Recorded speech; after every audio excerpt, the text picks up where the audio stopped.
Tuh. Oke, tak mulai ya.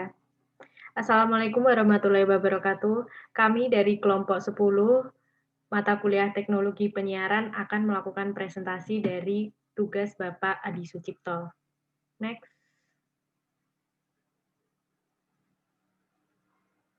Anggota kami terdiri dari 3 orang, itu ada Ervin Ari Tegar, dan saya sendiri Faradila Ramawati. Berikutnya ada Muhammad Iqbal Arsy. Di sini kami akan membahas kasusnya tentang perbandingan antara TV swasta dan TV negara dalam hal penggunaan teknologi di masa mendatang.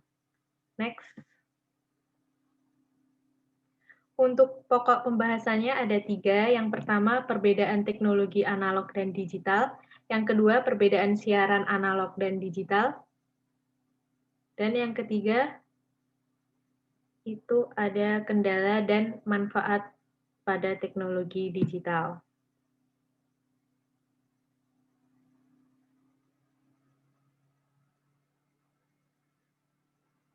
Di sini ada gambaran pada zaman teknologi analog versus digital, seperti contohnya sinyal analog pada TV zaman dahulu dan sinyal pada TV digital. Dari segi bentuk fisiknya sendiri udah beda sekali antara TV analog itu masih yang jadul banget, TV-TV zaman dahulu kala, dan yang untuk TV digital itu sekarang mungkin dari segi bentuk sudah mulai menipis dan lebih modern dan bisa untuk menggunakan WiFi. Next. Di sini juga ada mesin ketik yang sudah bertransformasi menjadi laptop yang sering kita gunakan saat ini, sudah lebih untuk menggunakan laptop karena efisien dan mudah dibawa kemana-mana.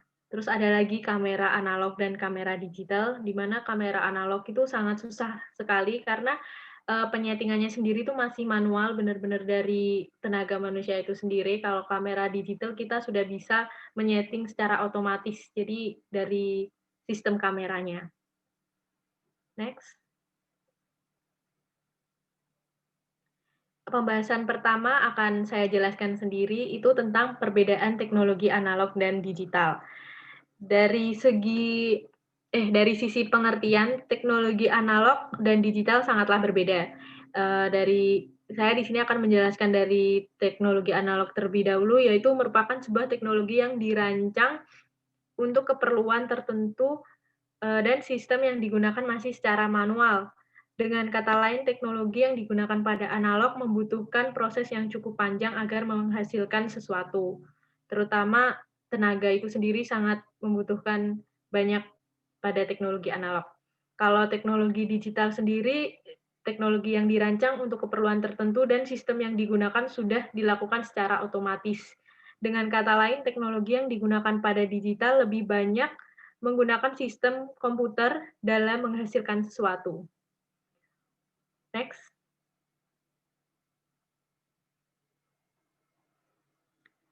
Dari perbedaan teknologi analog dan digital bisa dilihat dari beberapa sisi. Yang pertama, sisi proses kerja alat. Untuk teknologi analog, kerja alatnya ini tuh sangat susah, ribet, karena manual, dan masih menggunakan tenaga manusia untuk melakukannya. Ditambah lagi proses untuk mendapatkan hasilnya ini membutuhkan waktu yang lama. Contoh paling sederhana itu seperti kamera. Kamera analog zaman dulu itu masih memerlukan waktu yang lama untuk dalam hal memfoto hingga menjadi sebuah foto memerlukan proses yang cukup lama. Pada umumnya hasil foto dapat dicetak sekitar 1 minggu setelah foto itu diambil. Kalau teknologi digital sebaliknya lebih mudah dan, untuk penangkapan gambar itu sangat mudah sekali karena sudah otomatis dan hasilnya juga cepat, bisa langsung di hari itu dan dicetak di hari itu juga. Yang kedua dari sisi data yang dihasilkan, kalau teknologi analog lebih sedikit. Hal ini disebabkan teknologi analog membutuhkan proses yang cukup lama sehingga hasil yang didapatkan jauh lebih sedikit. Selain itu, hasil datanya itu sendiri dalam analog lebih banyak dalam bentuk, benda nyata. Kalau teknologi digital, itu hasil yang dihasilkan lebih banyak. Hal ini disebabkan teknologi digital menggunakan sistem komputer, sehingga prosesnya pun bisa dilakukan lebih cepat dan bisa diakses kapan saja. Dan filenya itu berupa soft file bisa dan benda nyata juga bisa. Berikutnya yang ketiga, sisi perawatannya. Untuk teknologi analog, itu komponen-komponennya cukup mahal karena sudah susah dicari, sudah mulai jarang ditemukan, langka. Selain itu, komponen pada teknologi analog juga khusus dan kadang beberapa bagian tidak dapat diubah dengan komponen yang baru.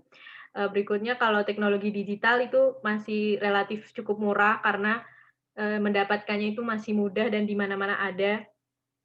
Terus kerusakannya itu mungkin masih bisa dibenahi di tempat-tempat tertentu.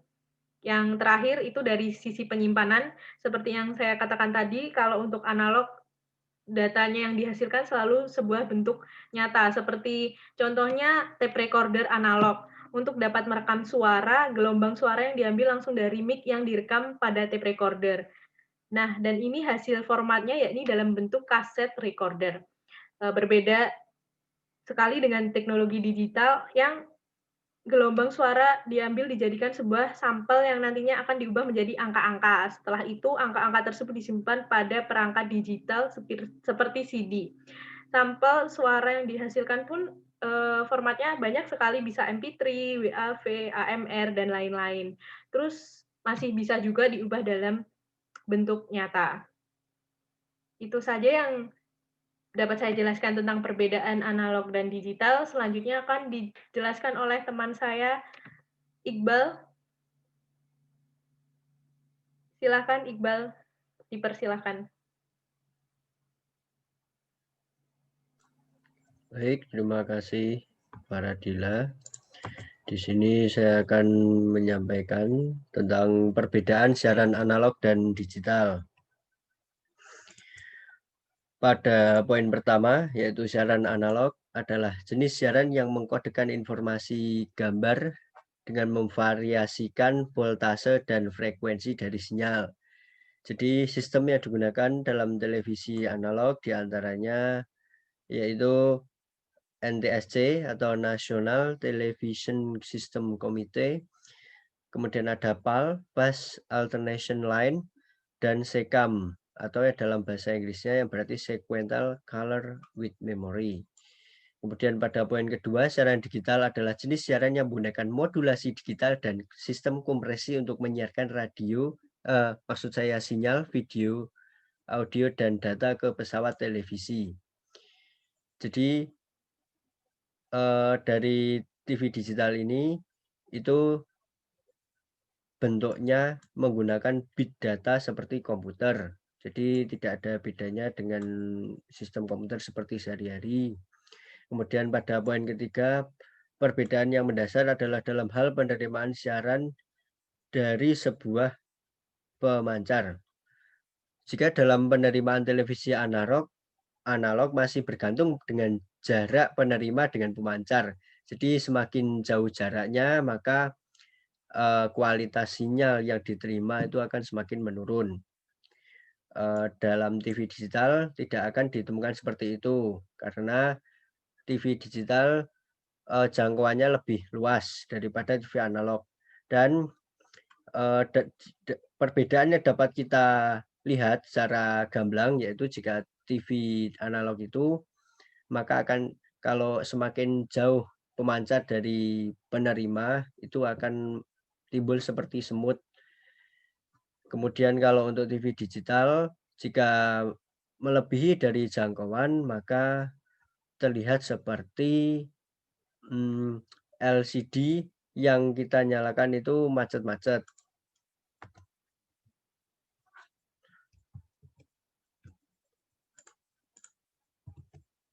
Kemudian pada poin keempat, yaitu siaran TV digital dapat kita tangkap menggunakan jenis TV apapun, baik tabung, LCD, dan LED. Namun tentunya harus ada penerima siaran TV digitalnya. Pada beberapa TV LCD dan LED sudah ada yang dapat menerima siaran digital secara langsung tanpa melalui alat tambahan. Namun pada televisi jenis LCD dan LED versi lama dan tabung itu belum memiliki penerima sinyal tersebut, jadi harus menggunakan alat tambahan yang tertulis pada poin kelima, yaitu set-top box. Siaran digital di Indonesia saat ini menggunakan DVB-T2 atau Digital Video Broadcasting Terrestrial 2. Sehingga jika akan membeli STB, pastikan sudah mempunyai versi DVB-T2 ini.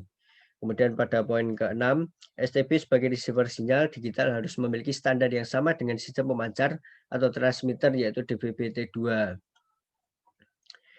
Standar ini sudah ada di Indonesia sejak tahun 2012, menggantikan standar DVB-T1 pada 2007 sebagai standar penyiaran TV digital terestrial agar dapat tetap free to air atau tidak berbayar. Kemudian pada poin selanjutnya, yaitu poin ke-7, perbedaan antara siaran TV analog dan digital adalah pada pemanfaatan spektrum radio sebagai sumber daya alam yang sangat terbatas.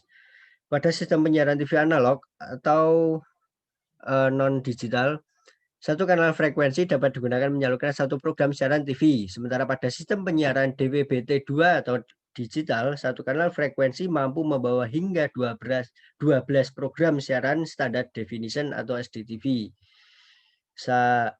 Artinya akan terjadi optimalisasi pemanfaatan kanal frekuensi pada sistem digital.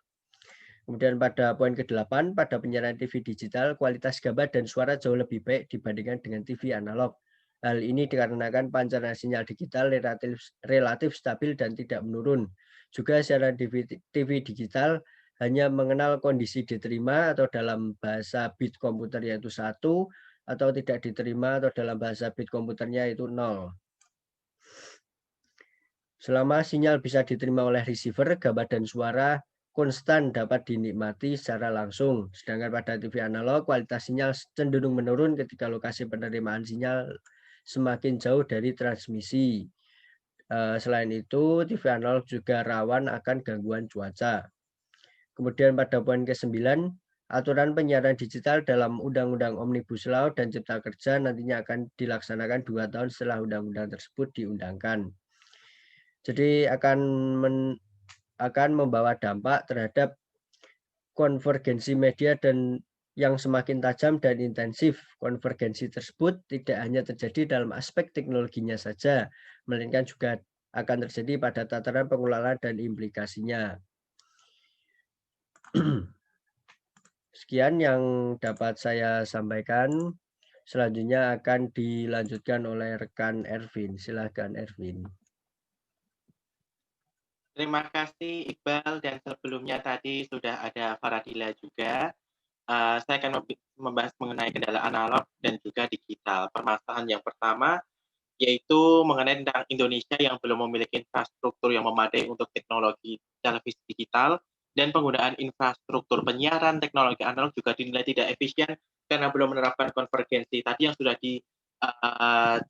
sudah dipresentasikan oleh Iqbal mengenai konvergensi, yaitu mengenai tentang keintensifan dan juga sumber frekuensi yang sumber dayanya yang masih terbatas, kemudian berbalik kualitas kepada pihak-pihak, kemudian infrastruktur penyiarannya sendiri. Yang masalah kedua yaitu masyarakat masih belum banyak yang mengetahui tentang televisi digital ini.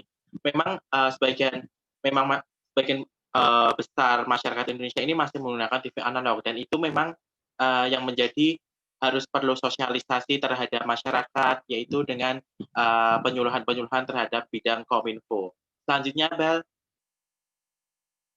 Next.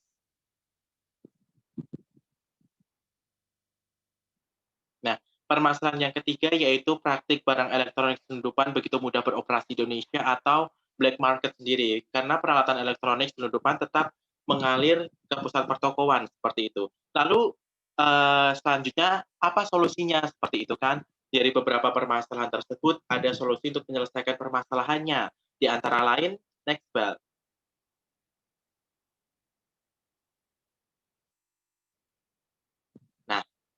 Yang pertama yaitu perlu adanya institusi khusus yang menangani infrastruktur penyelenggaraan transmisi untuk televisi digital. Bagaimanapun seharusnya Indonesia ini memiliki satu menara atau tower yang berfungsi memancarkan sinyal langsung sinyal televisi digital di Jakarta. Seperti itu. Yang selanjutnya perlu adanya sosialisasi atau pengenalan tentang televisi digital di masyarakat agar masyarakat dapat mengetahui bagaimana cara pengoperasian, kemudian bagaimana sistem televisi digital, dan karena memang sebagian warga Indonesia ini masih menggunakan TV analog, seperti itu.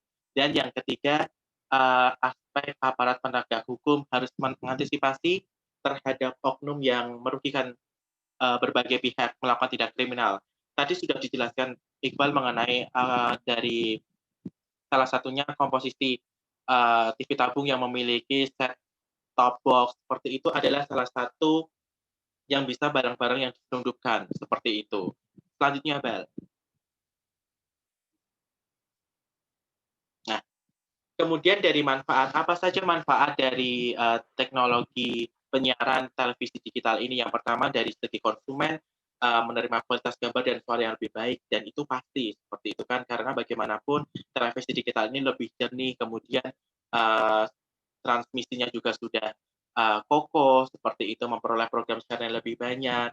Lalu bagi lembaga penyiaran terbuka kemungkinan memperoleh efisiensi infrastruktur dan biaya operasional karena lantaran memang harus ada pemeliharaan selanjutnya juga seperti itu. Yang ketiga, bagi industri kreatif akan menumbuhkan industri konten.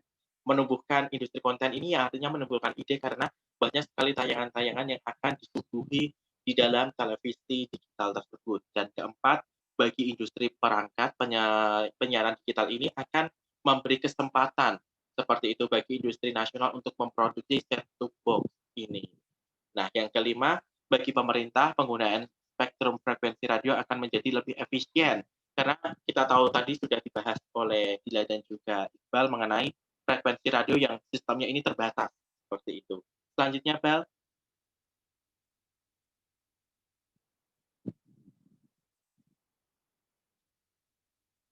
Nah, untuk kesimpulannya sendiri yaitu memang teknologi penyiaran di Indonesia ini, televisi analog dan digital memang harus diupayakan agar masyarakat akan lebih tahu mengenai televisi digital yang semakin maju agar menghasilkan kualitas gambar dan suara yang lebih jernih seperti itu.